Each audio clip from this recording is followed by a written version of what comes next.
Oh, hey, good morning, good afternoon, everybody. Surprise, Lise, you're on TV. This is How the this is the how Rebel totally News exciting. Roundup. This That is the Rebel News yes. Roundup. It's a show that we're I think we're moving back to daily live streams, which I think you'll all like, which means I'm gonna need a more regular co-host than David Menzies, who does some of the best man on the news journalism, man on the street journalism in the entire country, which means, surprise, Lise Merle, my friend from Saskatchewan, Saskatchewan's famous Get Off My Lawn mom, broadcaster and local politician sometimes. She'll be co hosting with me at least a couple of days a week. I love her. I think you guys too. At least that's what the viewer feedback tells me. Let us know in the comments how you feel about having Lise on the network a little bit more. Lise seems pretty excited about it. This is a place where we talk about the news of the day completely unscripted, as you can tell. But first, Lise, how's it going? Welcome to the show. Well, hello, my darling Sheila Gunn-Reid. Nobody is more delighted in the entire country than me to be here again with you guys. I mean, I just love it. I mean, I love hanging out with you all the time, right? And so Right.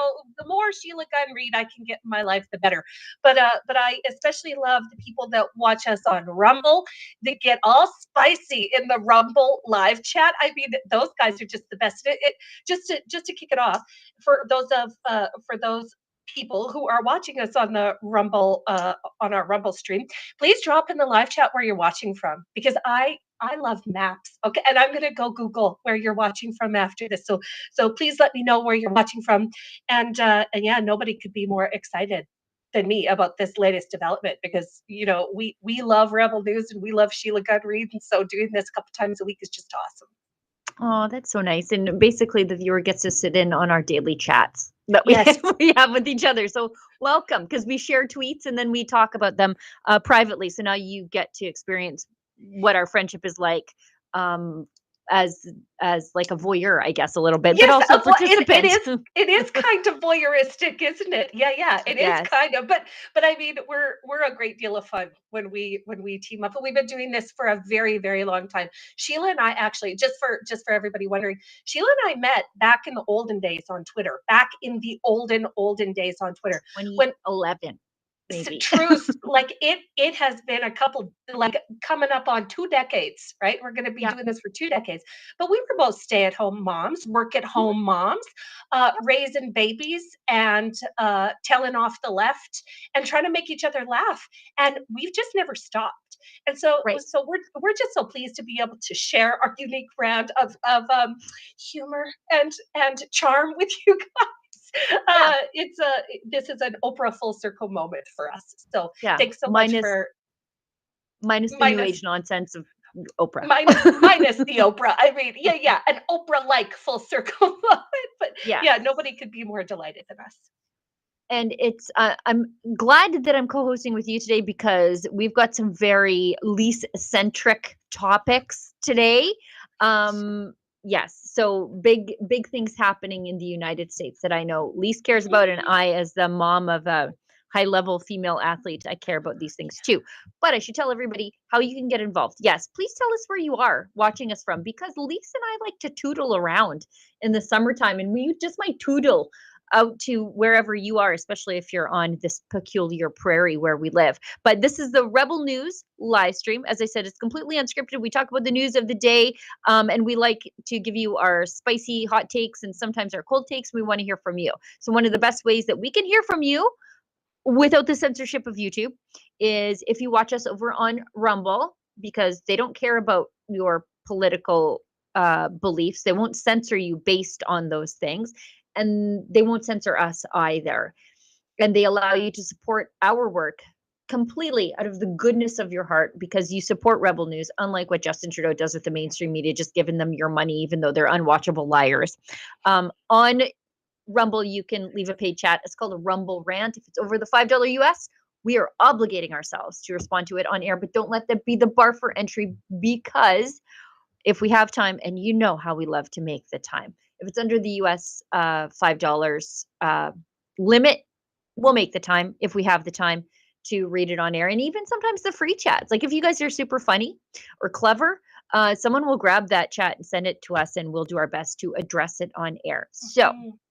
all that is to say, big day for women and girls in the United States. I'm going to do my best to prance around YouTube's censorship because they really don't want us to dead name and misgender. So we're going to have to couch our words, but know that we are not doing that out of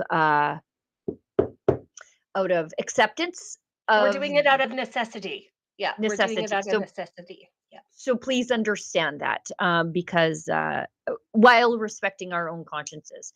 But first, President Donald Trump, I would say a feminist president, given his protection of the rights of women and girls. From now on, women's sports will only be for women. Let's watch this. In a few moments, I'll sign a historic executive order to ban All those men little from girls. competing in women's sports. It's about time. My administration will not stand by and watch men beat and batter female athletes. From now on, women's sports will be only for women.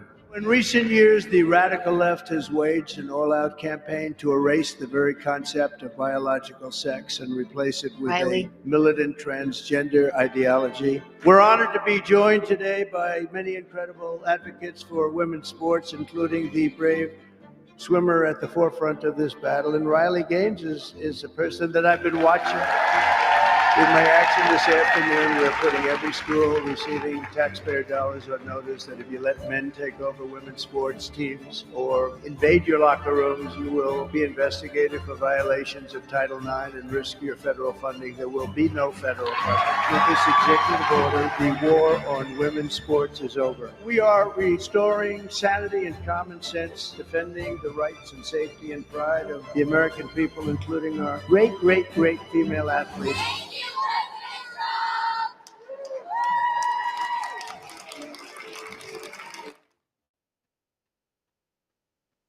I mean, what an awesome day for America.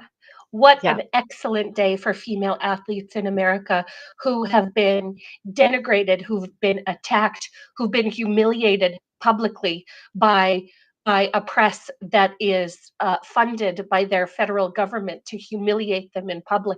What an amazing day. I have tears in my eyes. I don't know if you guys can see that, but I'm trying not to ruin my makeup because I so look forward to the day that this happens in Canada for our athletes too. And make no mistake, this exact thing has to happen in Canada. Right. Because what's happening here now is worse than anything that happened in the Oh, United States. This is, save for a couple of provinces, largely just Alberta, this is unchecked in this yes, country, without completely unchecked. without question. Alberta, and God bless her, Premier Danielle Smith did more for women and girls by dividing sports into biological sex than any other leader in the country, like she does. Um, and in Saskatchewan, where I'm from, there are absolutely no safeguards to protect girls in sport. Girls and women are having their podium places. Well, I mean, stolen from them. They're having their Yeah. trophies and medals stolen from them. They're having their opportunities stolen from them because let's not forget that so many elite athletes, especially just naturally talented girl athletes, Mhm. use their natural talents to propel them through the university system to get Yeah. scholarships to get this is absolutely unchecked in Saskatchewan. As a matter of fact, I'd just like to put a call out for any Saskatchewan family or daughter who's been impacted by this and has a story to tell. You can get in touch with me. I am on your side. Just put a call out, or and this goes for people across the country of Canada. If your daughter has been negatively impacted by this, Rebel is on your side. Get in touch Yeah. with us because only by telling these stories and only by holding these people to account will we be able to dial this back. And man, like I said, just what an incredible day! What an incredible day in America. What an accomplishment for Riley Gaines. Oh, She was really at the forefront of this. She didn't buckle, not even once. You know, the entire forces of the left, and I include the media in that, were coming at her and hell-bent on ruining her life. And there she is with Donald Trump signing this into law, and not just signing it into law, but attaching the or else to this. You will do this or else you lose federal funding. Not a penny in federal funding coming your way if you violate the rights of women and girls. That's exactly right. And there are so many. Dr. Linda Blade did a really great rundown on Twitter about what this means for it's not just that biological males can't compete against females in sport. It means that universities must not continue on with this adoption of this insane initiative. This means that if they do, they'll lose their funding. It means that nobody from the international sporting community can do this in America when they come and compete in America. And for Canadians, this is us. So no Canadian team, okay, listen to me, no Canadian team may go across the border with a biological male athlete and compete against American female athletes. It is absolutely incredible what Donald Trump did, using the executive orders, the powers that executive orders offer him. And in Canada, I believe that Pierre Poilievre is going to have to get very, very comfortable using orders in council or the notwithstanding clause to fix some of these egregious harms that have happened to female athletes in Canada and females as a whole, to protect us from this egregious overreach of a minority rights, men's rights movement. You know what? And I think he will, because he was pressed on this issue in that interview, and he was like, yeah, there are only two genders. I'm only aware of two. I'm only aware of two. What are you aware of? Yeah. I want to show this video because I watched this with my daughter, who is a female athlete in a contact sport. As you rightly point out, this is a vehicle for a lot of high-level female athletes to make their way through the university system, and they've been having there, in the case of the volleyball players that David Menzies has covered, they are being pushed aside and their scholarships are being given to men, biological men. Sorry, can I just for a quick second eviscerate the male coaches who let this happen? Can I just eviscerate the male coaches? Cheaters. Who stand by and smugly smile as questions are being posed to them. Do you believe that men should be competing against girls in this sport, or against females in this sport? And they stand there with their limp members in their hands and they don't have the balls to answer the question. It's egregious. It's absolutely egregious. Every single one of those men should lose their jobs when this becomes illegal in Canada, and I have no problem saying that. Remember the East German doping scandal where they were dosing their female athletes with testosterone, and we called it cheating? We called it cheating. I'm old enough to remember when this sort of stuff was cheating. But I want to show this video because this is what it's actually all about. And I watched this with my daughter. It is of the little girls coming in for the signing, and they're just pouring in. Okay, I'm going to cry. I know, I'm just saying it right now. I'm going to cry. Yep.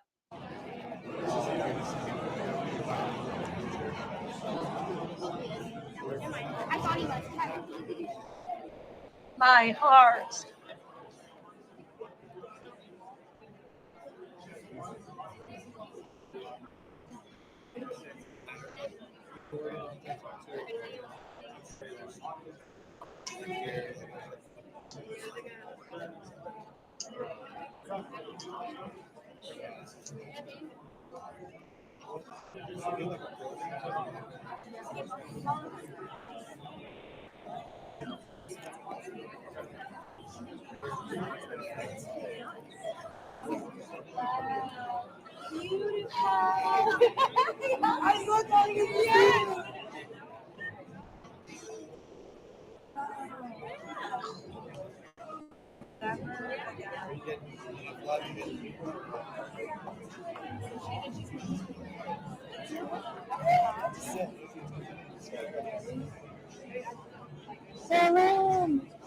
I think that's good. I think we get the point. But it is all kinds of female athletes that this has affected. And this one thing that Donald Trump did changes their future forever. Without question. These are girls from every social background, every economic background, every interest group who would have been called hateful, bigoted extremists for standing their ground and not wanting to compete against boys. Those are the faces of the girls that this executive order protects, and I mean, we just can't be more happy for them. We just can't be more happy for them. As like from the people of Canada to the people of America, you did your girls a solid yesterday, Yeah. and Donald Trump got stars hammered in his crown.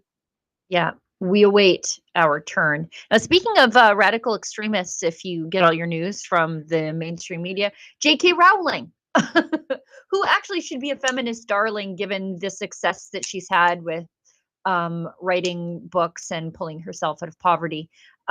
She says, congratulations to every single person on the left who's been campaigning to destroy women's and girls' rights. Without you, there'd be no images like this. Amen, sister. Yep. Amen. That is an image for the ages, isn't it? Doesn't it contrast that with creepy Joe Biden, okay? With creepy Joe Biden with his decrepit fingers creeping up and coming in and kissing the little girls and having them being horrified. Compare that image against, I mean, America, you obviously made the right choice. You obviously, and wasn't Donald Trump just giving such grandpa vibes in that photo? Like with all these little people around him, and he's there holding up his executive order. He was just given cool grandpa vibes there. I just love it. I just Well, and absolutely love him. we know that he has a granddaughter. Like he's got granddaughters, he's got Yes, daughters. So of course this is deeply personal for him too. But he has a granddaughter who is a high-level golfer, Kai that's right. Trump. Yes, Kai. Yes, And and so this is I mean, if you're a dad, if you're a grandpa, if you're a husband, this affects you too. And like we've spent the last 3 decades, I think, making chivalry uh out of vogue. The yes, chivalry is on life support. I don't think it's quite dead. And the women of the left have done their best to stick the pillow over its face. But yes, uh, they're normal men have a biological imperative to protect the women and children in their lives. And yes. we just saw it play out in an executive order. It was just beautiful watching that. They're all just with such great expectation watching the Sharpie hover. And PS, I love the videos of the scratchy Sharpie, the pointy Donald Trump. I'm pretty sure I could do Donald Trump's signature by the amount of times that I've watched him do it. But all of these little girls just so with such great expectation watching the Sharpie hover over the page, and then as his signature is complete, they know that they are protected. What an amazing moment for them. What an I'm amazing moment. I'm asking the team to find what the opposite of those visuals are. And it was from Toronto. Hopefully someone can find it. This is it. Alex Y has found it for us. This is the opposite imagery of Okay. this grandpa gathered around with all these healthy children and their Yes. loving mothers and dads that we saw with Donald Trump, strong grandpa vibes. Yeah. Um, this is what the opposite is like. Like, That's the Ontario NDP urging legal protections for drag shows so that this motley crew of weirdos, these look like Mr. Potato Head leftover pieces that you just stuck in, and like maybe 3 arms and extra lips. Um, to They were demanding protections for drag shows so that they could continue to show sexualized materials to children like this. And what an absolute kaleidoscope of the worst of humanity before us. you know, if a meteor were to hit Canada, okay, if a meteor were to hit Canada, I mean, I would hope then it would blaze right into that podium, if I'm being completely honest. But Yes. not to not to not to beat a dead rainbow unicorn, Sheila.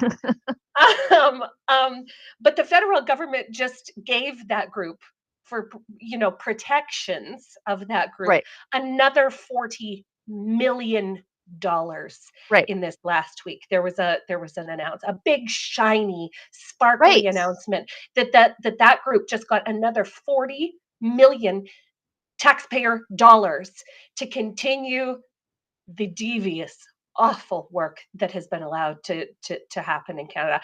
Uh, Nothing is more offensive, as far as I'm Well, concerned. it's you see what the Liberals are doing here.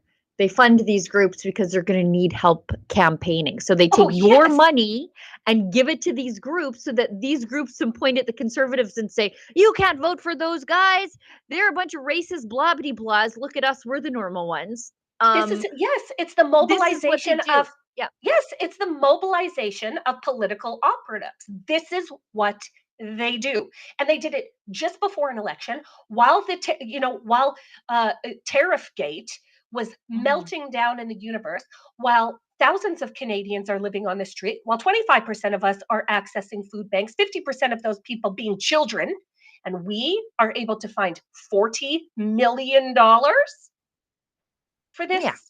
this precious group. Of course, this is the government of Canada for you. Let's two more quick things. We'll breeze through it. Then I'll do an ad read because the last, I think, 15 or 20 minutes of the show, Ezra's going to kick us off because he's got some important things to say about things that are Okay. happening to him. Okay. I'm sure Olivia Oh, or I've Efron already, will bring you up to speed. Okay. just so you know, I've already donated. I know what you're talking about, and I've Okay. already donated. So there you, I think I might have been the first one. So there you have it. Yes. Ezra, I cannot wait to hear the breakdown. So we've got Donald Trump. This video, again, grandpa vibes. North American grandpa vibes coming off Trump in all directions. Let's watch this. The element, the everything that's going to be happy. People of religion are going to be happy again. And I really believe you can't be happy without religion, without that belief. I really believe it. I just don't see how you can be. So let's bring religion back. Let's bring God back into our lives. Thank you all very much. Thank you very much. Well, I don't know what else to say. I think it you know what it is? It's refreshing to hear somebody say, do not be afraid to be a person of faith in the public sphere anymore. Because for so long it has been, like, ew, you're just an icky backwards person because you believe in a higher power than the government. He's making it okay to say, no, I answer to a higher power, and it's not the federal government. I answer to my conscience and God, who directs it. that's exactly right, and I think it's prudent to say that the most repeated phrase in the Bible is "Be not afraid." Be not Mhm. afraid, and to hear him, it's really interesting to hear his evolution, because 2016 Trump wouldn't have said that, but you take a bullet millimeters from entering the back of your head, and that really puts things in perspective. And I know that there are a great many people of a great many faiths relying on it right now through these really, really challenging times, especially in Canada. And to hear that is just so incredible. I mean, that elevates him to legend status, doesn't it? And if you are a person of faith, so many of the stories of the Bible are about redemption, right? And so Yes. for people who say, well, Trump was like this, he was a playboy, he was this, he was that, he was a womanizer. Yeah, that's the point of forgiveness. That's the point of redemption, that Yes. everybody can have their Saul to Paul moment on the road to Damascus. And then we say to them, okay, don't do that again. Now get over here, you big lug. We're hanging out now. That Yeah. was one of the things Yeah. Jesus said was, go forth and sin no more. As in, what you did in the past, you can leave behind. We offer you forgiveness and redemption and some happiness if you start doing Yes. things our way. And Yes. and for Trump to say what he said there, that it's time to bring religion back, it might caused the left to prickle. But that is literally the first commandment. Like the first commandment, one of the oldest laws of mankind is that you shall have no other God before me. And that means the government and yourself. That's right. Because That's so much of isn't the that so much of the that is left is so driven true. by the God they see themselves as God. Yes, yes. Yeah. The collective is God, where they together are more powerful than God. They become the God, is what Yes. they worship themselves. I believe And we're specifically warned about that. yes, Like, yeah, we were. we sure were. One more thing about Trump being a legend. He withdraws the United States from the UN Human Rights Council and permanently ends funding to the terrorists at UNRWA. Now, we know that UNRWA was involved in October 7th. United Nations employees were involved in the kidnapping and hostage holdings of 1,200 Israelis who were murdered and another 240 that were held hostage. Those numbers continue to dwindle as hostages are released or declared dead. But good for him. American people should not be funding people who hate them. They should not be funding terror and murder. And I'm sure in the next few days, we're going to hear that, don't worry, UNRWA, I'm Justin Trudeau, and I'm here to top you up, because that's what he did when Stephen Harper cut the funding to UNRWA, because back then we knew UNRWA was funding terrorism, or at the very least enabling terrorism. Stephen Harper was like, yeah, not a penny of Canadian taxpayers' money is going to this. And one of the first things Justin Trudeau did when he was elected was return UNRWA's funding plus more. And so that's right. Just if I had to predict past behavior predicting future behavior, we're going to see UNRWA topped up. Well, and the way that Donald Trump and specifically our guy Elon Musk is, I mean, eviscerating the funding mechanisms for all of these deeply, deeply harmful programs that number one, don't act in the best interest of the American people, don't act in the best interest of the international community, and serve to really destroy Western civilization. The way that they're doing that is absolutely spectacular to watch. So I'm not sure if this is on the list coming up, but right now they are going through the USAID. So the United States Agency for International Development. The vapid corruption that they have uncovered, the billions of dollars that are funding all of these initiatives that none of us asked for and none of us want anymore, is absolutely incredible to watch. And I was as I'm watching this sort of unfold, I started wondering, well, what is the Canadian version of USAID? What is our Canadian version of USAID? And it turns out the answer to that is Global Affairs Canada.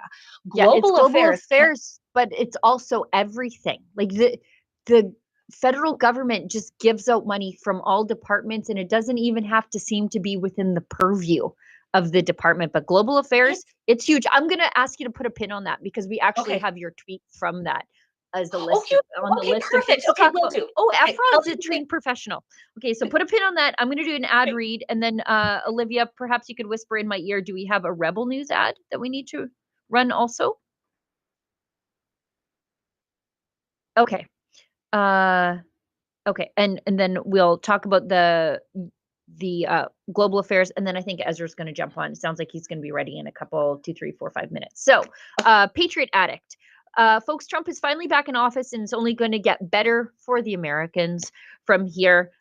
We will have our reprieve soon as Canadians. As a celebration, Patriot Addict is sending free Trump red knives to people who voted for Trump. You know how I love a knife. This is just their way of saying thank you for supporting him and being part of this moment in history. Normally, this knife retails for $100, but right now you can grab it just for the cost of shipping. Scan the QR code to the right to apply for your 100% off coupon code and claim your Trump knife today. Man, I love a good knife. I love a good jackknife. I always have jackknives on my keys. And you'd be surprised. A lot of the men around me don't actually carry knives in the real world, and I'm slightly disappointed. Do we have a Rebel ad, and then we'll bring Ezra on, or do we want Olivia? Give me some direction. Do we want to talk about? Talk about. Okay, so we'll do an ad. We'll bring in Ezra. Okay, exciting. Canadians know the national anthem. They stand in silence to remember those who died for this country. But not every Canadian knows their rights and freedoms. The Freedom Passport will change that. It looks and feels like a Canadian passport, but contains the Canadian Charter of Rights and Freedoms in a portable, easy-to-read format. The Freedom Passport. Order one for yourself and for all the freedom lovers that you love at freedompassport.ca. I'm in Brazil, so I'm using a VPN to get on the internet. What's a VPN? It stands for a virtual private network, and you get around these government firewalls. Suddenly, the president of Brazil banned his whole country from going on Twitter. It was a political censorship news. I've downloaded the VPN from a company called PIA VPN. We've teamed up with them at Rebel, and it's a great deal. I got on the internet really quickly, safely, and even I'm a bit of a technophobe. I managed to figure it out with 2 clicks. And here's the great news. If you go to piavpn.com/Rebel News, not only do you get a big discount, but they pay us a bit of a commission too. Everyone's a winner. Your freedom, your VPN, and a little bit of cash coming to support Rebel News. I'm using it myself to get around the censors in Brazil. You can use it too. That's piavpn.com/Rebel News. Hi, it's Ezra Live. I just remember when I was down there in Sao Paulo recording that. It was crazy. Imagine the government just deciding one day you're not allowed. Everyone on Twitter is banned. Everyone is suspended, and you can't log on. People were downloading VPNs to get on. It was pretty cool. That was the first time I ever used one on my phone, so I encourage it. Hey, censorship is in Canada too. It's not just in Brazil. I want to let you know what happened to me yesterday, I guess. I was sued by someone named Birju Datani. Now, that name might not ring a bell, but I think you might remember the case. Last year, Justin Trudeau appointed him to be the chair of the Canadian Human Rights Commission. So you'd think a person would be pretty sensitive and human rightsy. This Birju Datani had written so many anti-Semitic things online, but he did it in sort of a sneaky way. He did it under a different name, Mujahid Datani, his adopted Muslim name. So Birju, it was almost like Dr. Jekyll and Mr. Hyde. Birju Datani applied to be the chief of the Human Rights Commission, was accepted. Mujahid Datani wrote all these crazy anti-Semitic things, except it was the same guy. He didn't disclose his nicknames or aliases, which he had to do when he applied. It was a firestorm. You can't put an anti-Semite as the chair of the Canadian Human Rights Commission. That's reserved for the prime minister's job under Trudeau. I kid. He did finally, they put this guy Datani on leave, and then he eventually quit. And I think he left in disgrace, but obviously not so much disgrace that TMU, Toronto Metropolitan University, hired him to work there. It gives you a bit of a sense of how bad things must be at TMU. Anyways, like I say, yesterday, I get this huge lawsuit. We can show it on the screen here, $800,000 suing me for calling him anti-Semitic. Well, that's what's going to happen when you write crazy anti-Semitic things. And he's not just suing me, he's suing Melissa Landsman, the deputy leader of the Conservative Party, and he's suing a pro-Jewish lobby group called CJA. He's suing us all for different amounts. In my case, it's $800,000.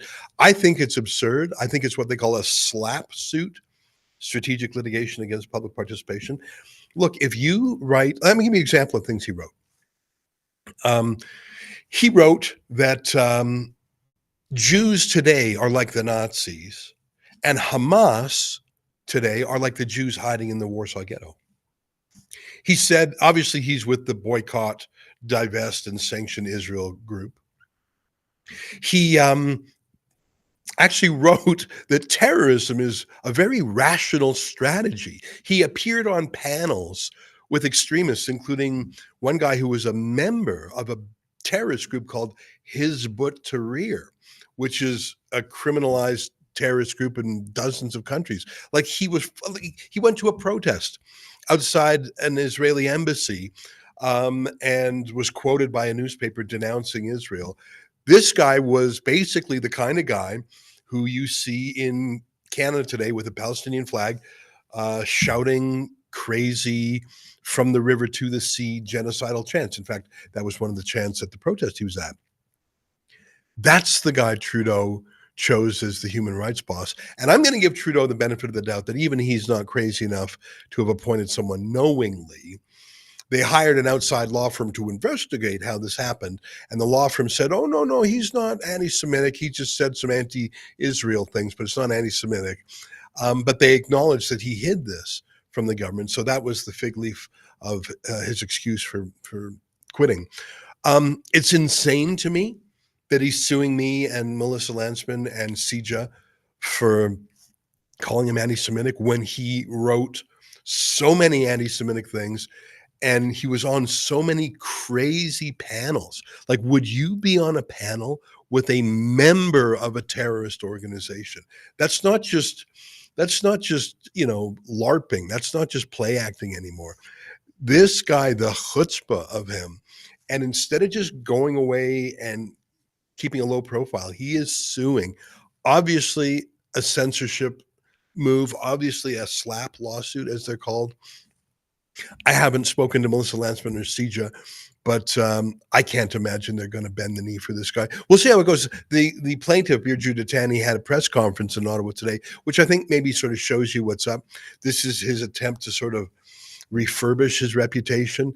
Yeah, good luck with that, buddy. I think suing Jews for calling you anti-Semitic when you write anti-Semitic things, I don't think that's going to make the stigma of being an anti-Semite go away. I think it sort of proves the point. And that's the thing.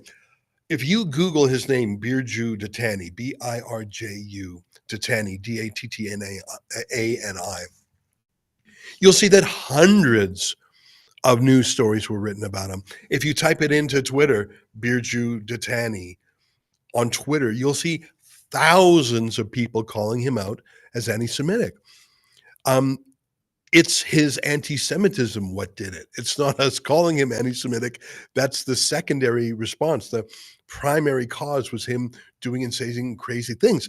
But what's so interesting to me is he is only suing 3 people, not hundreds of people, just 3 people, and they all happen to be Jews. So it's quite something. By the way, if you want to see the lawsuit, you can go to saverebelnews.com, saverebelnews.com, because I really feel like he's trying to crush us. I think that's obviously what he's trying to do here.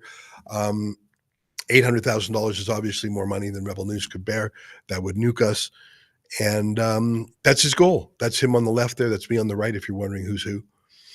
And that's my update. I just thought I would jump in the live stream and tell you because it's sort of crazy.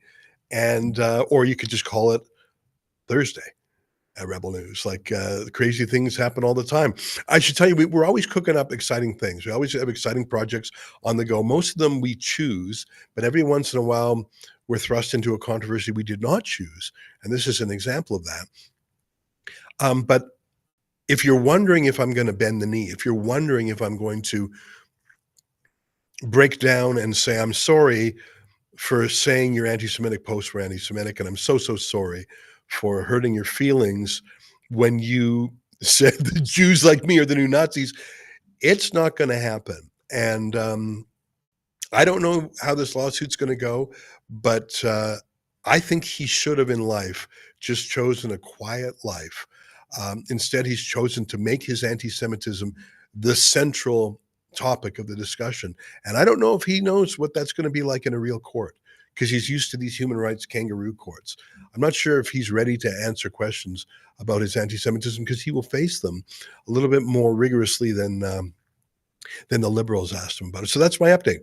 That's the news. I want to tell you, and I'm bursting with excitement, bursting with a lot of things, but on Monday, Monday, it's our time to shine. And I've got a lawsuit an outward bound lawsuit that I think will catch your attention. I'm not trying to tease you. Okay, fine. I am trying to tease you just a little bit. On Monday, let me just put it this way. Get ready for some international news. I will not be announcing our lawsuit on Monday. Someone with a slightly larger profile than me will be announcing our next piece of litigation, and might even not even be a Canadian. I don't know. But Rebel News does not bend the knee. We do, there's an old Latin saying, I think it's the motto of not the Tudors, but of, some Scottish king clan. It's in Latin, though. Nemo me impune lacessit. You know what Nemo means? It means nobody. That movie, Finding Nemo, isn't that sort of funny that Nemo means nobody? Nemo me impune lacessit. That means no one cuts me, lacerate. No one, Nemo me impune no one cuts me with impunity, which is different from saying no one cuts me. You can't stop people from hurting you. You cannot stop people from hurting you in life, but you can stop them from hurting you with impunity. There are people who have tried to destroy Rebel News, but they've broken the law as they've tried to do it. And Monday, it's not Judgment Day, because that's when Monday's lawsuit goes to court, but I've got some huge news for you that you can see I'm aching to tell you, but that has to wait till Monday. And the reason I tell you that is it's not all fighting defense. We're fighting defense today against this anti-Semitic liberal named Birju Datani, who thought that he could go online using his nickname and be undetected. And he almost got away with it, didn't he? Can you imagine? By the way, Bill C-63, Trudeau's censorship bill, which is now thankfully being derailed because of prorogation. This guy, Birju Datani, would have been in charge of it, at least the Human Rights Commission part. This is the guy who would be coming after, now that I think about it, he would be coming after Rebel News. He would be coming after Melissa Landsman. He would be coming after CJA with the power of the state. I guess he just can't shake that censorship bug, because that's what he's doing as his own, on his own as a plaintiff. And yeah, that's my update. I just wanted to tell you what's cooking. But I want to say it's not all defense. It's not all bad news. By the way, I think we're going to win. And on Monday, you're going to see even more winning. So much winning, you might get sick of it. My friends, that's it from Toronto. I'm going to turn things over to our Western crew, the lovely ladies of Rebel News on the West. Thanks for letting me jump in the studio, you guys. Thanks, boss. All right. What a darling. And I cannot, I'm just sitting here like this going, tell me now. Like I can't wait until Monday. You got to wait till Monday. Oh, you're killing me, Ezra. You're killing me. You know, I shouldn't do that. I shouldn't tease like that. I obviously have trouble keeping a secret, but I am in this case going to keep it secret till Monday. And I think it's going to knock your socks off. I'll talk to you guys later. Thanks for doing the live stream. Bye. Yeah, no problem. Bye. You know, I have to tell you. I'm putting it in my phone for Monday, okay? that there is big news coming on Monday. Stay tuned, Canada. This is really big news because Ezra is real bad at telling a secret. There have been times where he has called me very late at night where he had a secret and he couldn't keep it. So he had to tell it to somebody that he knew could keep it. So he would call me and then tell me. And he's like, I just had to tell somebody, okay, I'm telling you, goodbye. I am the Fort Knox of secret keeping. Like if you have something that you just need to get off your chest, you can call me and it is locked away forever. Yeah. Oh, well, I can't wait.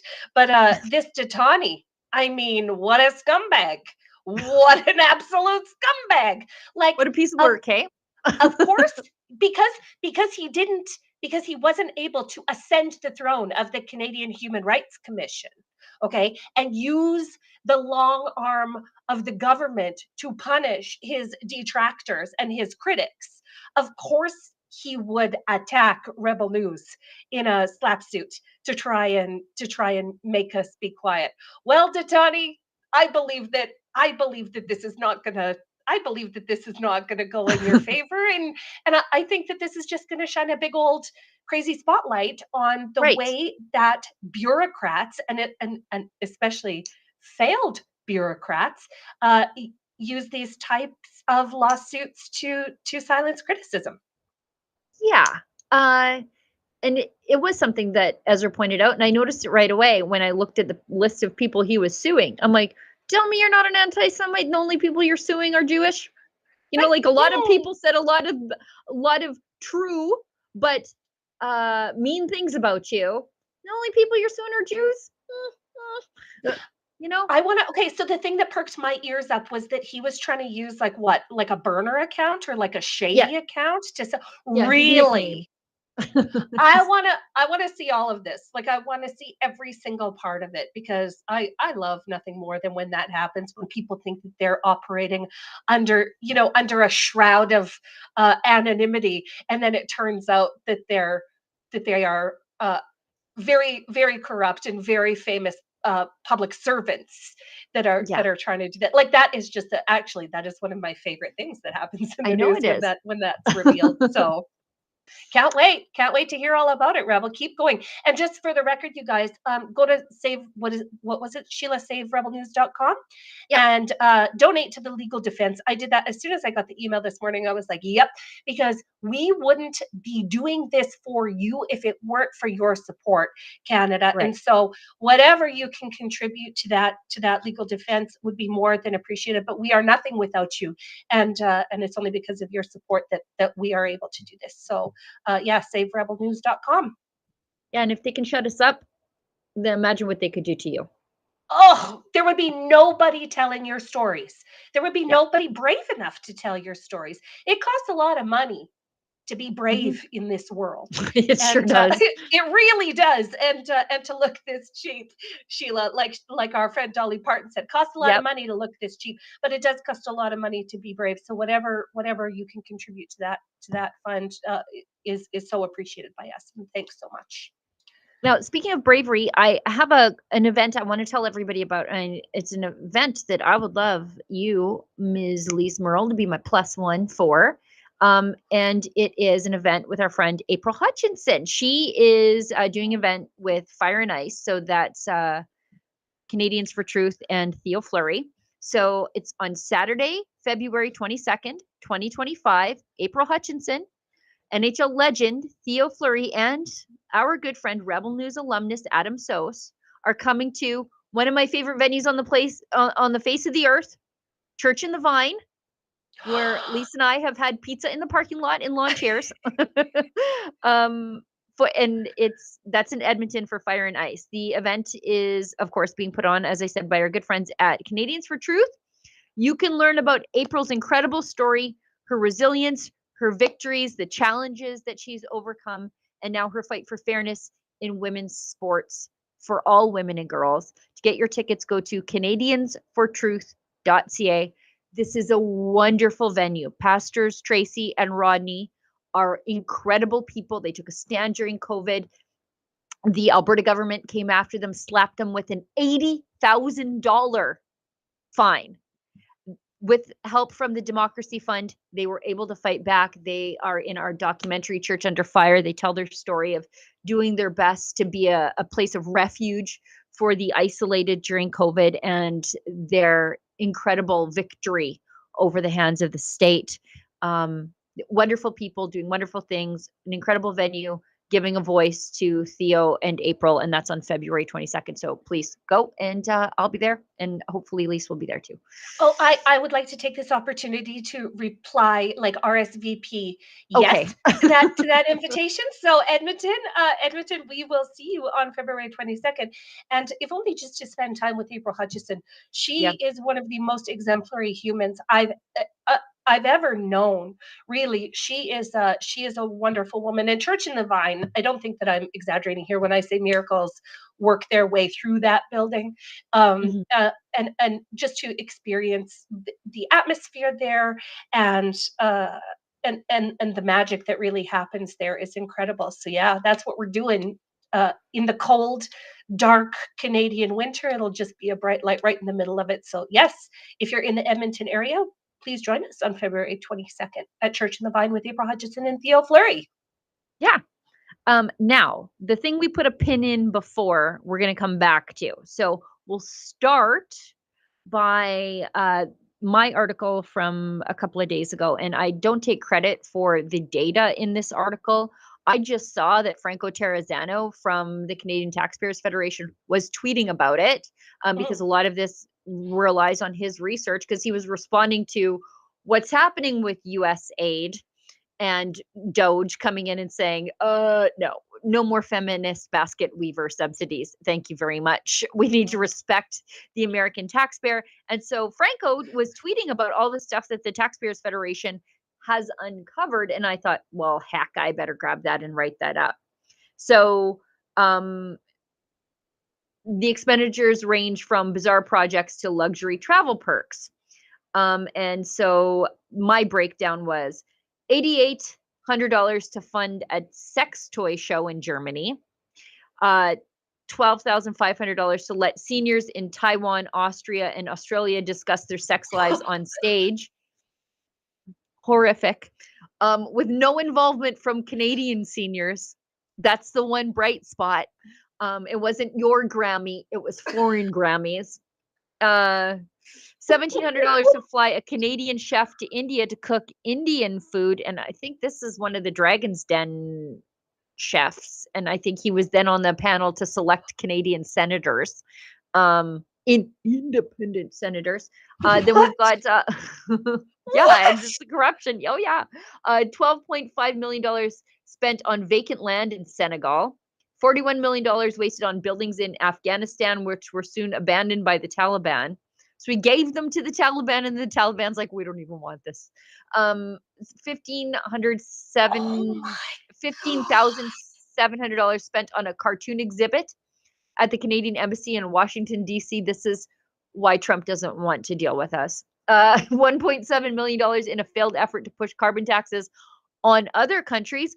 I think we had Mark Carney doing that for free, but whatever. Then Mark Carney doesn't work for free, but at least we didn't have to pay him.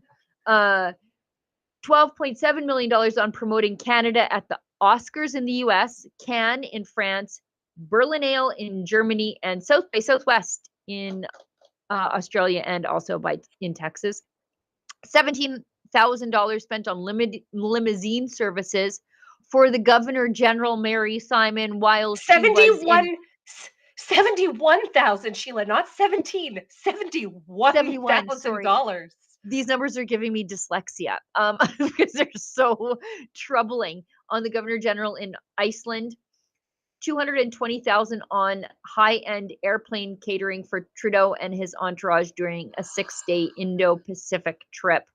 And there's more, because I used to routinely pull the food bills on his junkets. I just haven't done it in a while. I'll have to come back to that. But that's Franco Terrazzano. And while some of that is from Global Affairs, it's not all from Global Affairs. Canadian Heritage is terrible at this too. And even I did a report today because we're sort of launching a little come to us for the encyclopedia of this nonsense. We need an infographic, Sheila, about how all of these organizations and how they interact. It's like with a spider web. Yes, we need that. Yes. A lot of this is like funding academics to do busybody work instead of actually doing real work. Like we could fire 2 out of every 3 academics and we wouldn't notice anything but a tax savings. $14,000 to fund a study into whether or not superheroes actually have superhuman strength. Like, why don't we just research the Easter Bunny? What is the preferred abode of the Easter Bunny? Does he live in a thicket or in a hole? Like, it's just the stupidest thing I've ever seen. But this is the Canadian government. We need a Doge immediately. This is what makes me sick. While Canadians are at the grocery store considering whether they can afford to buy, the brand name Kraft Singles cheese slices, or they have to pick the no-name cheese slices, this is the level of institutional ineptitude that is happening in the background, like nobody's business, and nobody is accountable. And if you asked the Canadian taxpayer, the average Canadian taxpayer sitting there with their 2 blocks of cheese, would you be supportive of your government spending $71,000 on the Governor General's limousine in Iceland? I bet 10 out of 10 Canadians, 11 out of 10 Canadians would say absolutely absolutely not. Like, absolutely not. It's just imperative that we get a hold of our taxpayer funds. And I mean, the Canadian Taxpayer Federation is doing such a good job at shining a light on this. Like, high props to them. Marco is a little feast, isn't he? There's one other that I found quite astounding because I just don't even know how they spent this money. And this is, again, part of my research on a story that I'm working on. It's actually going to be a series of stories. But my research was like, I better lay out the case for why we need to do this work. And one of them was, because it's not a small thing and it's not just global affairs. I called it an instant classic. The Red Couch Tour. They sent a couch across the country so that Canadians could sit down on this wandering Chesterfield and have conversations. And that costs the Canadian taxpayer $155,000. That is an expensive Chesterfield, Sheila. I made it. That should go in the Aga Khan Museum in Toronto. Okay, woo, that's a piece of Canadian culture. Doesn't that just make you sick? Well, doesn't it just make you sick? And the most revolting part of it all is they called it the Red Couch Tour instead of the Red Chesterfield Tour, which would have made it at least a piece of Canadiana, right? Like, yes. Yeah, like a wink at the Canadian word, but they didn't even do that. And I think that was through Heritage Canada. You know what I bet happened though, Sheila, in the background, in the lead up to this, is some interior designer was hired as a consultant to source and find the couch, right? And then so they would have gone out into the world and got the exact right shade of red in the exact right fabric and made sure that it was all very environmentally sourced. And then when it came to like naming the project, they were like, oh, somebody with a lick of sense about Chesterfields and furniture design said, we should call it the Red Chesterfield because that's really Canadian. And then the designer would come back in and say, oh, no. What makes a Chesterfield is the arm height on the piece of furniture, which is an actual true fact. A Chesterfield is defined by a piece of furniture where the arm height matches the back height of the piece. And this designer would have come in and made a very, very complex interior design ruling. And then we would have given that person, tens of thousands of dollars to help with the naming of this project that then eventually cost Canadians over $150,000. It is sickening. It is sickening. You know what we do, Sheila? Me and you? We get lawn chairs from Costco, okay, $35 each. And we roll across this great country of ours, across the prairies, and we have the best conversations. Total investment, $70. Okay, $70 plus the Costco pizza. Yeah. Somebody should put us in charge of Canadian Doge. Nobody could squeeze a budget like two young moms could squeeze. Formerly young moms, we're a little bit more seasoned now, more wise. But you put me in charge of Doge, that would not be happening. Nope. No. You know what? I'm a bit dogy at the company. Sometimes I'm like, excuse me, what are we spending that money on? And everyone's like, no, it's a reasonable expense. I'm like, no, it's not. We're not doing that. We're not paying for that. Speaking of, we're not paying for that. We've got this tweet from you. It says, if funding the woke lunatics at CBC wasn't bad enough, in 2023-2024, the Canadian taxpayers funded the BBC to the tune of over $1.6 million. What's the total budget of the BBC last year? Why do they need our money? It was. Oh, was it in there? I'm looking. Why do they need our money? That is a fabulous question, Sheila Gunn-Reid. That is a fabulous question. Regular Canadian taxpayers gave $1.6 million to fund a foreign public media company in Britain that we don't watch, we don't participate in, and also played a big role. And this will be like for our rebel fam who know this story, but the BBC played a big role in the persecution of Tommy Robinson. So here we are Completely. in Canada. Here's your tax dollars at work going overseas to fund the persecution of Tommy Robinson via the BBC. It is egregious. It is egregious. Canadians should be outraged by this. Now, it's very difficult to find the total funding of the BBC per year. The best I can find on very short notice is that the BBC, of course, as we know, is funded by the license fee. You got your TV license. It's 169, almost 170 pounds per year, which is $215 US per year, imposed on every TV viewing household. So what is that? Like $300 a year just to maintain the state broadcaster in the UK per household. And we like this is insane that we're giving the money too.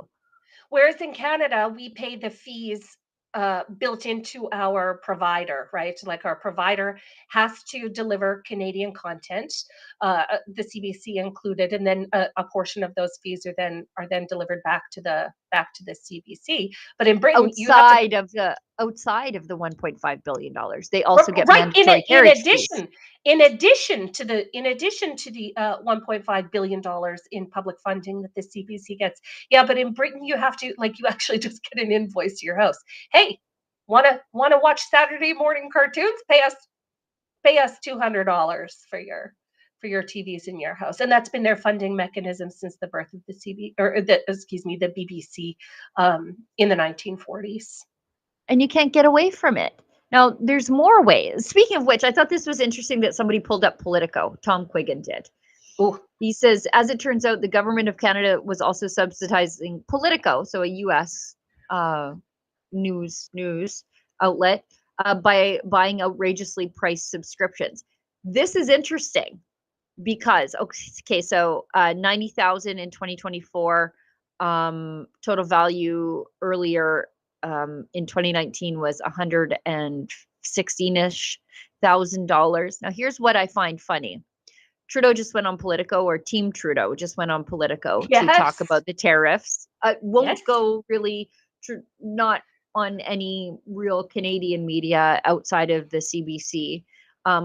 When they go on Vashi Kapelis' show, she's been just axe murdering them, so they've kind of stopped they're not sending their best to deal with Vashi anymore. Right. But they just went on Politico, and here's what really gets me. Blacklocks, I think, is engaged in a fight with the Canadian government because Blacklocks it's a subscription model. I think it's almost $300 or over $300 per person for Blacklocks. Yep, just a little over $300 a year. Yep. And their what are they called? Their enterprise fee for like a bigger company, it's like I think it's close to a couple thousand, whatever. But if you rely on it, they're great aggregators and they're great like news pegs for you to work on other things. And they got bills to pay. They don't work for free. So whatever. They don't take money from Justin Trudeau. They take the money from the people who subscribe. If you don't want to subscribe, don't subscribe. It's real easy, right? Mm-hmm. But they caught the federal government buying the single subscription fee, the personal fee subscription, to find out what Blacklocks was saying about them. And then they passed that around government agencies. Oh, Flipping off little Blacklocks while dumping money at Politico. Isn't that insane? Yeah. I mean, props to Blacklocks who really do amazing work keeping an eye on Ottawa in particular. They're all over. They're monitoring committee meetings. They are doing freedom of information requests, and what a fantastic find for them. But Sheila, this is the thinking of the government of Canada. Well, if we gave Blacklocks $200,000, imagine how much they could damage us. Imagine how much they could damage us.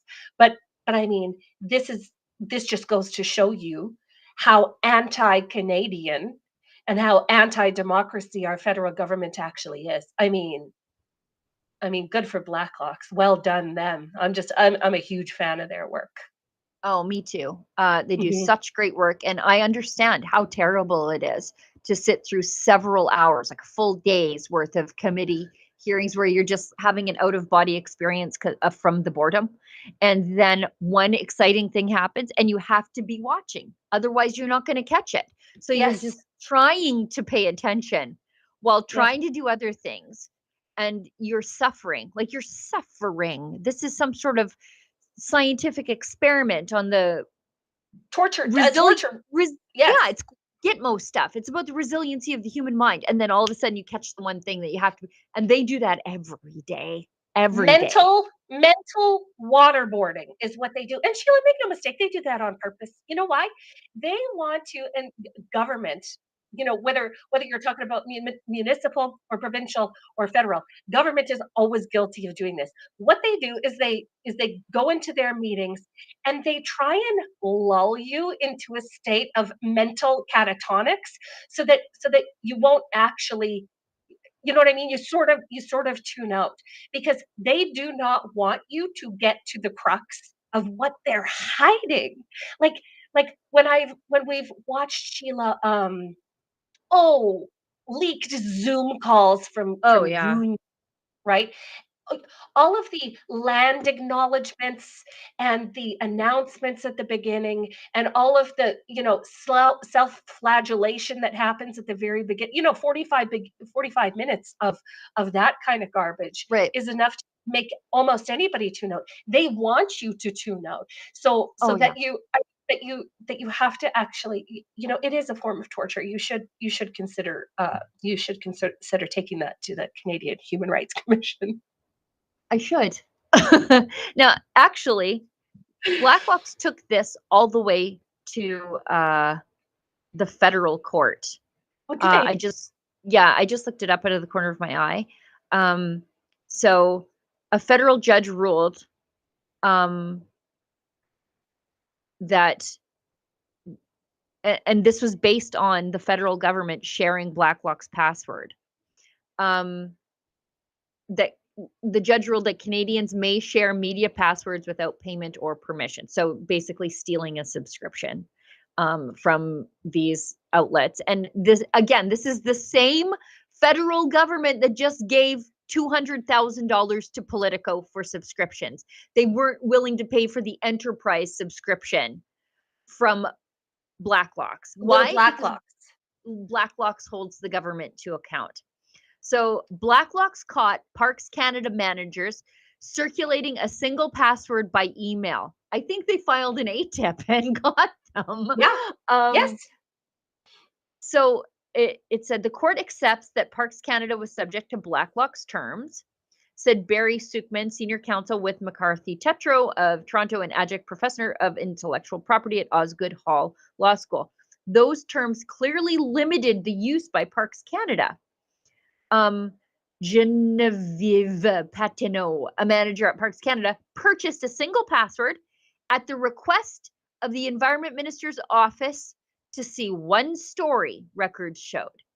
The story stated Blacklocks obtained documents proving Parks Canada secretly paid the CBC more than $94,000 for positive coverage of the agency's work.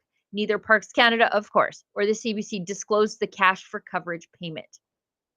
So, Parks Canada and the Department of Environment at the time budgeted more than $282,710 a year for media monitoring, including $50,000 to Press News Inc. and $23,000 to Sedcom SNI Inc. Manager Patineau had experience with the purchase of subscriptions for Parks Canada and should have known Blacklock's terms and conditions were plainly visible. The gall of these people. The absolute rampant corruption. The absolute rampant corruption of these guys. But this ripping is off Blacklocks. This just goes to show you that smaller and especially independent media has to do so much work on the back end to make sure, you know what I mean? Like if they had a process in their back end tech that alerted them to multiple IP addresses logging in with the same password, they could have probably caught it sooner. They could have probably caught, or at least stopped the stop Parks Canada from sharing it within their internal circles, but they didn't. But now they know that they have to. You know what I mean? Because we're dealing with a completely corrupt and morally bankrupt federal government. This is what we must do to protect our independent media in Canada. And it's crazy because the amount. I mean, how much would it have cost them to subscribe? Couple of grand. So instead, they pay the CBC $90,000 and they pay Politico $200,000 while screwing the little guy. I mean, this is par for the course for these crooked bastards. Right. That said, they had like a $250,000 media monitoring budget, but they screwed over little black box. You couldn't have got that one person at Parks Canada to set up a bunch of Google alerts for what you wanted to monitor in the media? That's work. That would be, I mean, that's crazy. She was on an EDO or on a trip to Uganda or something.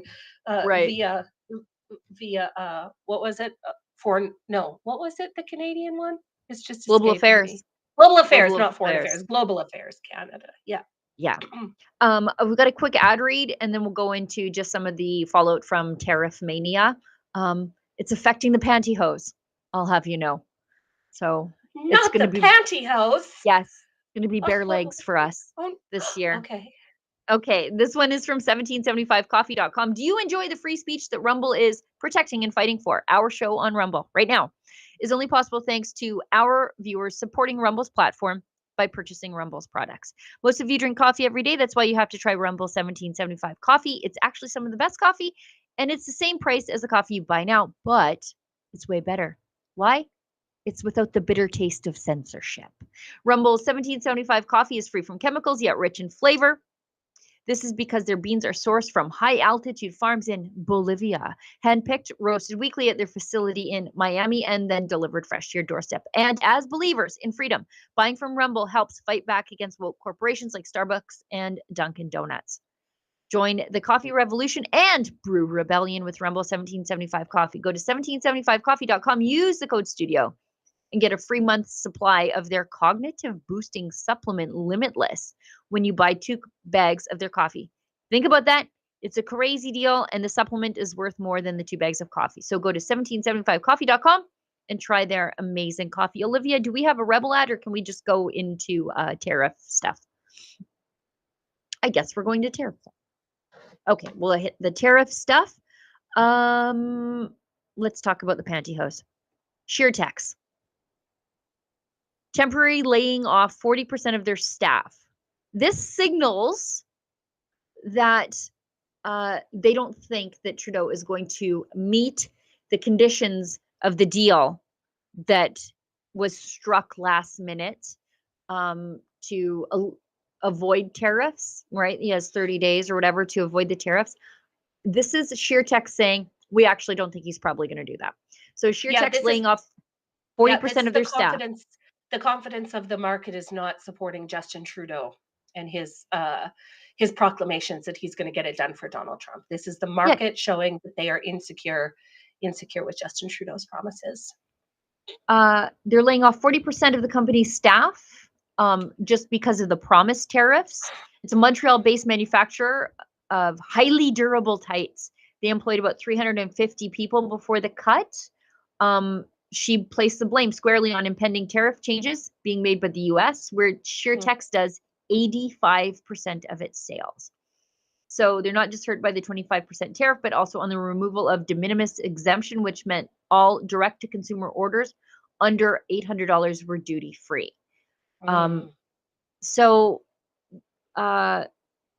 That worries me if I'm ordering cowboy boots from the United States, now that I think about that.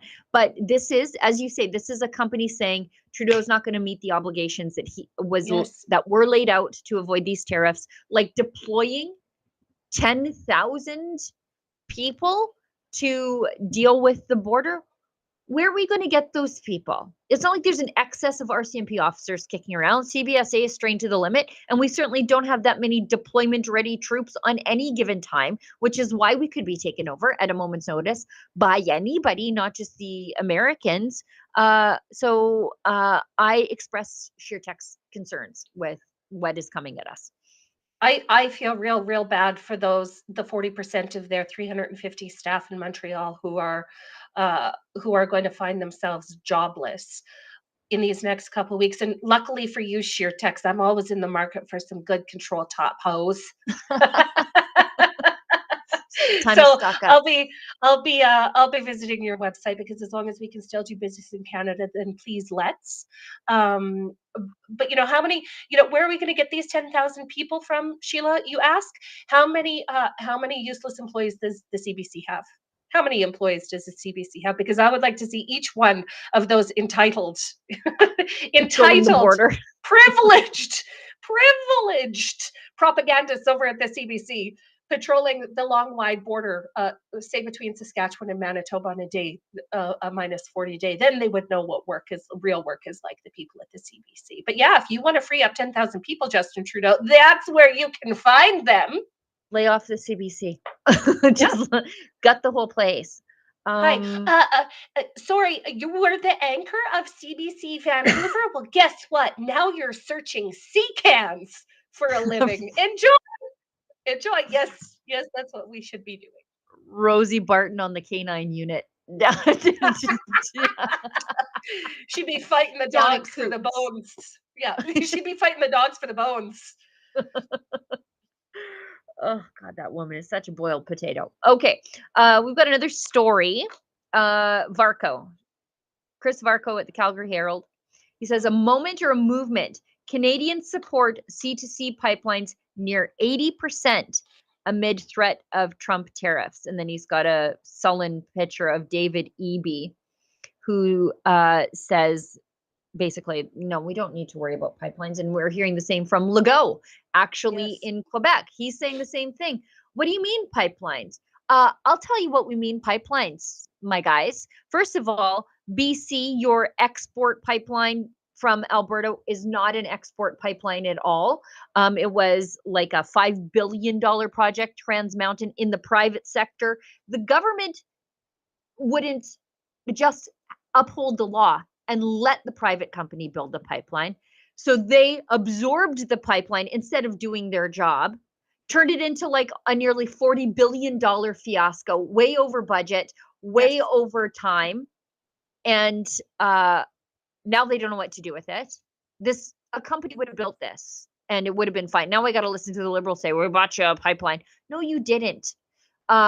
You turned something that would have been a private sector success into a state-owned garbage heap. And it's not really an export pipeline at all. Yes, it takes money it takes money and oil and gas to ports in Vancouver. But where does that export pipeline go to? It doesn't go to China. It doesn't go to Japan. You know where it goes? Cherry Point Refinery in Washington. It still goes to the United States. So we could have actually just went south and across and not have to have dealt with British Columbia. And I see Legault saying that there's no need for an energy use pipeline. Okay, so he says there's no appetite. There's no appetite by the people of Quebec to host a pipeline that would carry products from Western Canada to the East Coast. But I'd like to point out real quick that the number one selling vehicle in the province of Quebec, where Legault is the premier, is a Ford F-150 pickup truck. What do you think those Ford F-150 pickup trucks run on, Legault? Maple syrup? Absolutely not. Do not say that there's no appetite for our product when your people buy vehicles that run on it, when your people have homes that are heated by it, when your people are kept alive by it. Don't tell me that there's no appetite for it. Just going back to last week's chat about Jordan Peterson's magnificent piece in the National Post. If you guys haven't seen it, and we're done here, go to YouTube and see his spoken word piece. It's called A Message for Canadians. He puts such a fine point on it that says, Canada, at this point, with Donald Trump breathing down the necks of Canadians, saying, I want to make you the 51st state.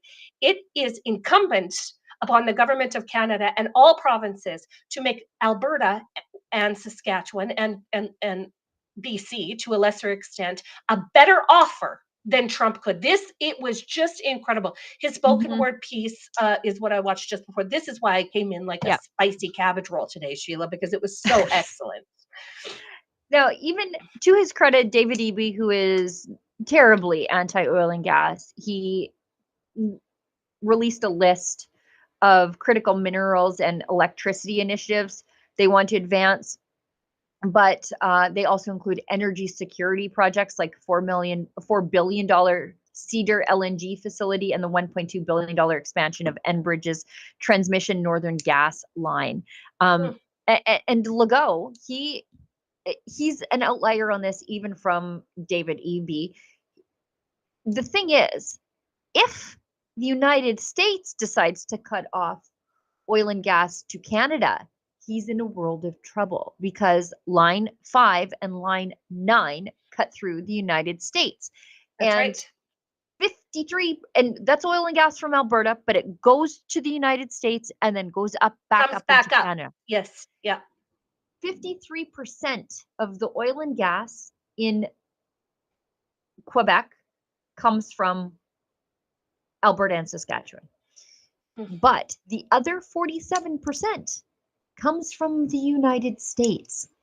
And so if we ever end up in a trade war again, and I feel like we definitely will, as long as we have Liberals in Ottawa, they have a strong reliance on oil and gas sourced in the United States, largely from fracking, by the way. Now, here's the thing about Quebec.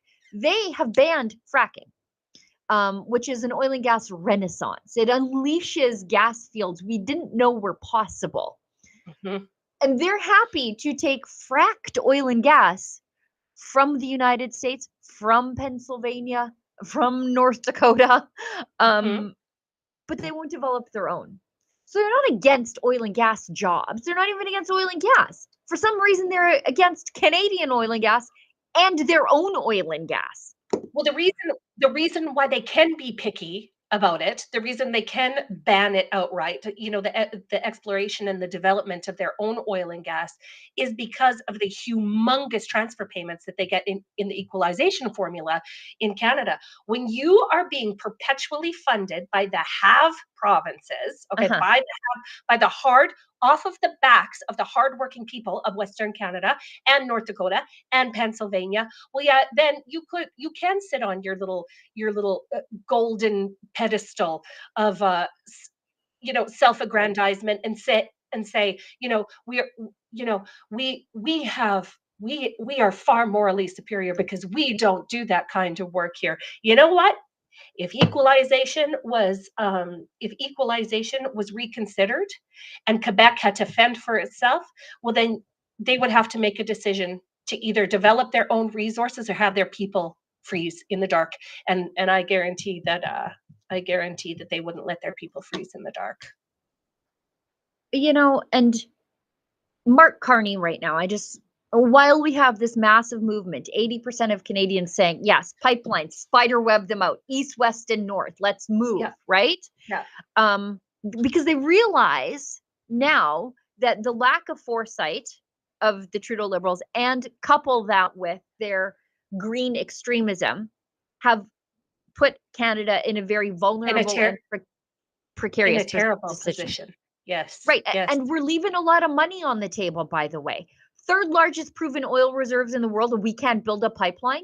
Third largest proven oil reserves, and we've got to sell to a discount because we don't have any actual export pipelines.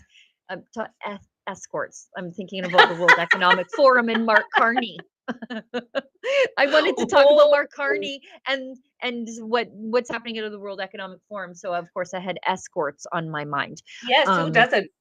Who doesn't? Because that was in the Daily Mail.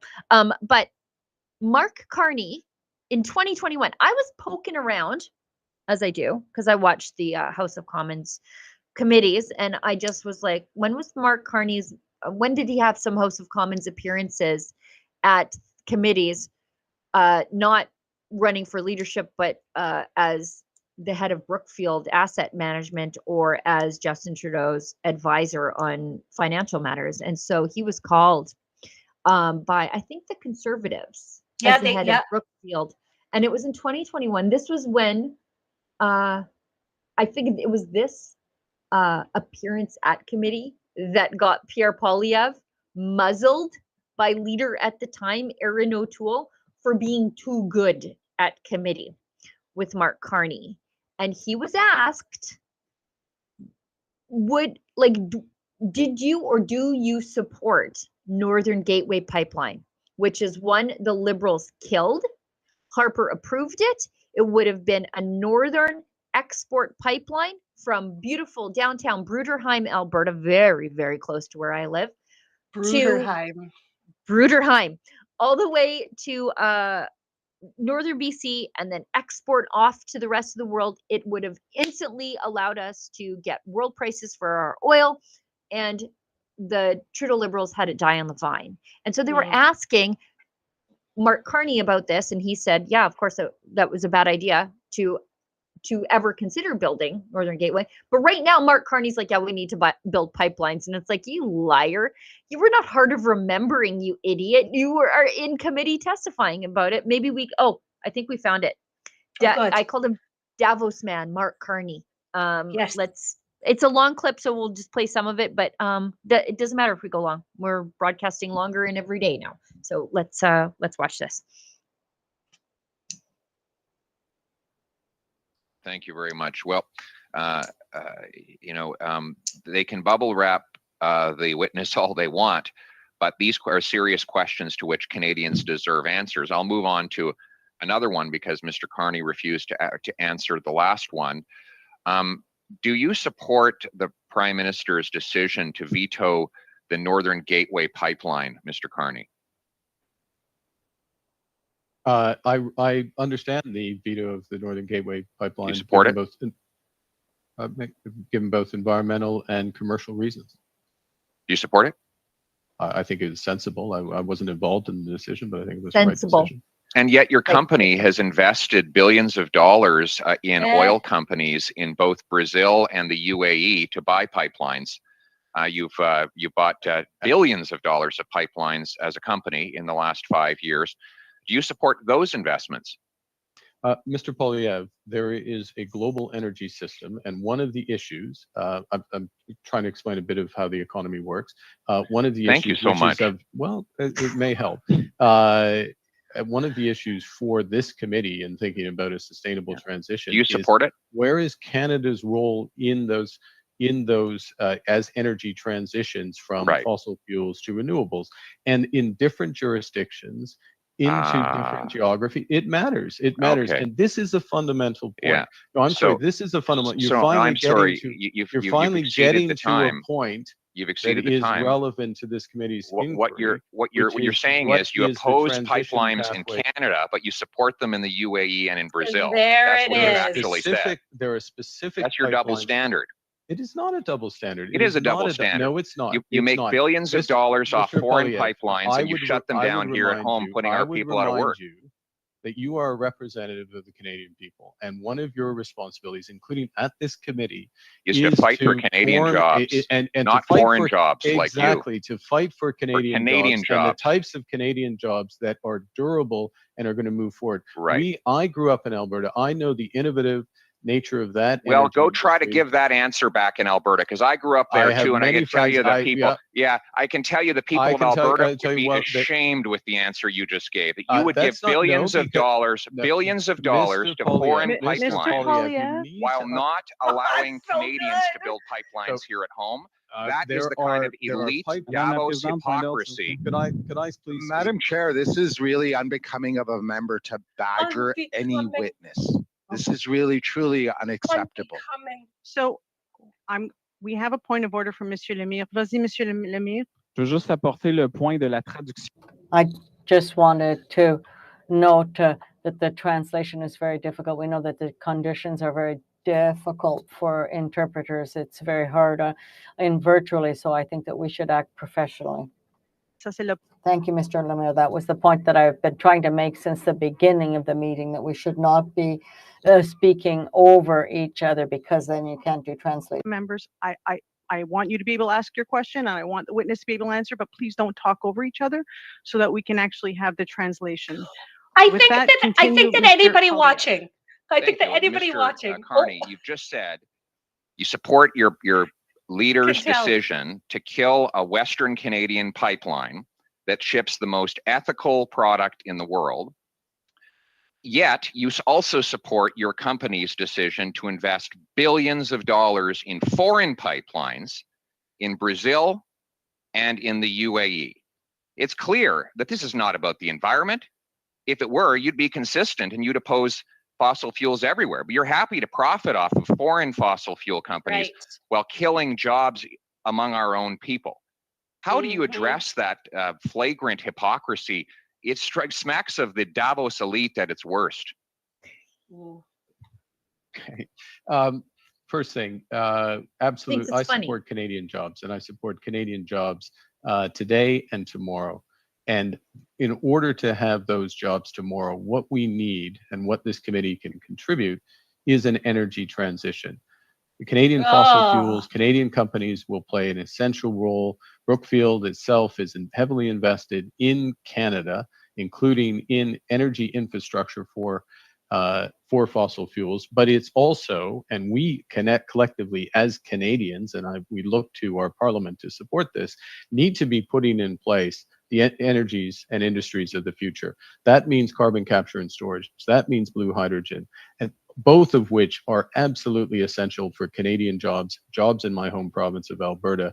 And that's where the future lies. Now, we need to have the overall picture, which is why, and I'll finish with this, Chair, I emphasize the clear pathways, walking back from that, not jumping on specifics, and not seeing the bigger picture, nor providing the support that Canadians deserve. Thank you. You know, this guy is giving such funeral director vibes. I mean, honestly, doesn't he?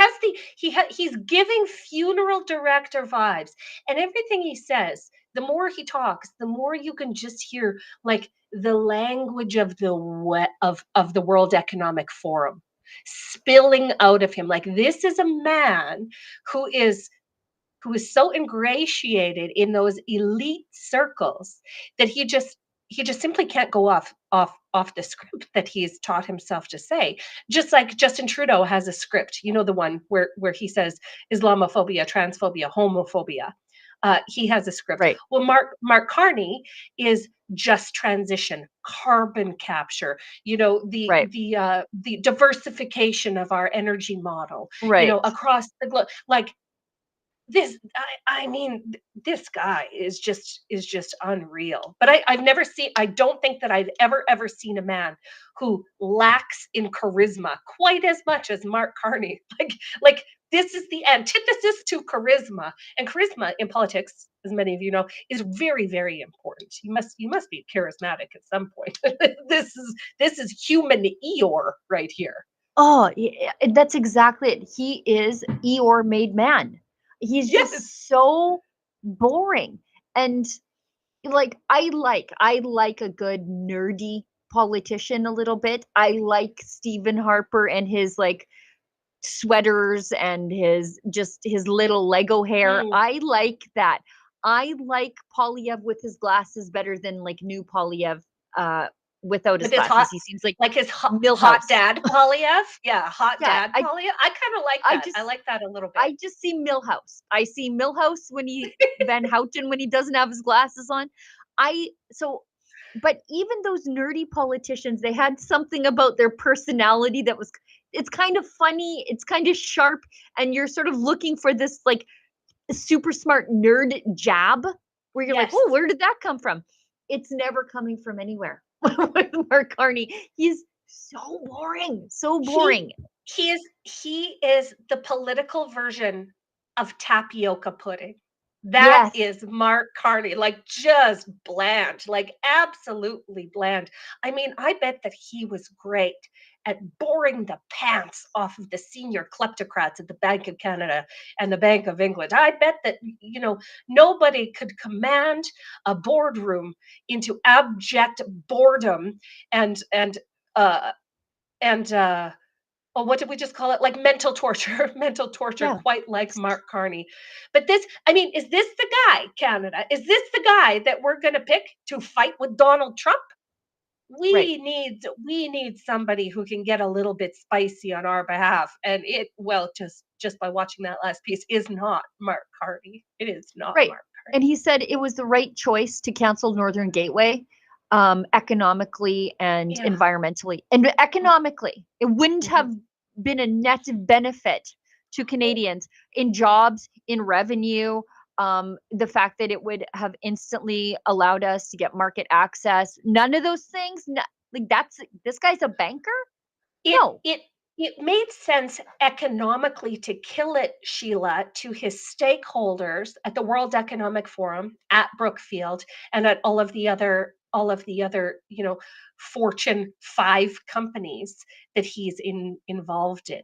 That's who it benefited, because while they're telling us that it's not economically or environmentally feasible to build pipelines to help our fellow Canadians heat their homes and fuel their vehicles and do all of the things that keeps our country running, what he's doing is negotiating oil and gas from places like Nigeria to be shipped to the east coast of Canada. Like every time you guys tap up your thermostat on your furnaces in Eastern Canada, you're burning Nigerian oil. And yet Mark Carney is not opposed to that. Well, we have to ask ourselves why. And it's because he is responsible to his shareholders at Brookfield. Right. He's not against heavy oil. He loves Venezuelan oil. He just doesn't like Canadian jobs. And I'm so glad that Pierre Poilievre pointed that out. That whole committee hearing was a treasure trove of Mark Carney attack ads, because they also ask him, we'll talk about it tomorrow because I know we're out of time, the Uyghur genocide and where he gets the solar panels for his green initiatives. They ask him about how many birds his projects have blended up. It's quite lovely, the things that they did to him at that committee. And I think that's really the only time that he has been asked some tough questions about his business dealings, because usually he shrouds himself in, I'm just an advisor to the Liberal Party, and so I'm not subject to ethics rules and stuff like that. So I look forward to the debates, quite honestly. I think it's going to be great. It is going to be great. Mark Carney's not going to be able to hold a candle to Pierre Poilievre. Yeah. No, if he wins, one of those three women might steal it. Justin Trudeau, here's another point. Justin Trudeau just said on the world stage that, United States should have elected a female president. And yet there are 3 Liberal females running for the Liberal leadership of Canada. And who does Justin Trudeau support? The non-woman, Mark Carney. So that's telling. Every time he says feminists, I hope that he develops an ulcer. I know I am. Yeah, and I've got my theories about why I think Carney is China's man in this race. And maybe I'll talk about this tomorrow. We've got a quick ad read from 5G Free. I wanted to talk about the things that people are afraid to say out loud. Who was actually in control of America's nukes there for a time, right? It wasn't Biden. Meanwhile, we have Russian ships off the coast of Florida and full-blown wars in Ukraine and Israel, I think, for now. The war, it's at its most unstable point since World War II, and with nuclear weapons, the stakes are 10 times higher. How do people like you and I stay safe? Every prepper needs to have, first of all, a cold storage room full of pickles. And secondly, you need to have RadioGuard Ace, the only FDA-approved drug to treat radioactive fallout. Only the feds had it until now. That's why Rumble partnered with 5G Free, the only company in the world that has a supply of RadioGuard Ace and the ability to prescribe it prophylactically. Get their radiation emergency kit with RadioGuard Ace, potassium iodide, Zofran, and a Geiger counter. There's simply no other tool in your arsenal to protect against radioactive threats. Go to 5gfree.com, use the coupon code STUDIO to save 15% and get your radiation kit now. Okay.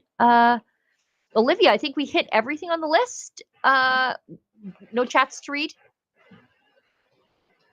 Okay, perfect. Well, everybody, thank you for tuning in to the new Thursday, new again Thursday live stream with my co-host, my best friend, Lise Merle from Saskatchewan. You'll see more of her on the network as time goes on. Thanks so much, Lise.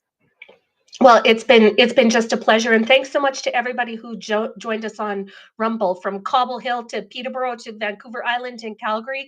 We appreciate you guys so much, and thanks for joining us, and we will see you in a couple days. Yeah, that's very polka dot doorsy of you listing off where everybody's coming from at the end. Remember, you look in the mirror and you say where everybody is. Yes. Yeah, you just did a little bit of that. I just showed my age. I'm going to do that every week, because we are a wild and vast country, and we need to learn more about each other and find the things that we have in common. And so, yeah, I'm just delighted to be here and to be joining all of you. And thanks so much, Rebel. Love you guys. Well, Olivia, thanks for putting the show together. Efron, you too. Thanks to everybody who tuned in. Thanks to everybody who chips in a little bit. Thanks to our sponsors from Rumble, and all of you at home who, now that you're done watching the show, have enjoyed the show. You're going to send a link to your friends to help us get around the internet censorship of Justin Trudeau and his big tech oligarchs. And I guess we'll see you tomorrow for the Friday live stream. And as my friend David Menzies, who is enjoying 2 weeks off, but not really off, he's working, doing some things at home, as he always says, stay safe and stay sane. I have to admit, my friends, I'm a little bit emotional tonight. One of the things that comes with knowing that you're on a countdown clock to your last day means you get to be really ruthless about the things you want to do and the things that you don't want to do.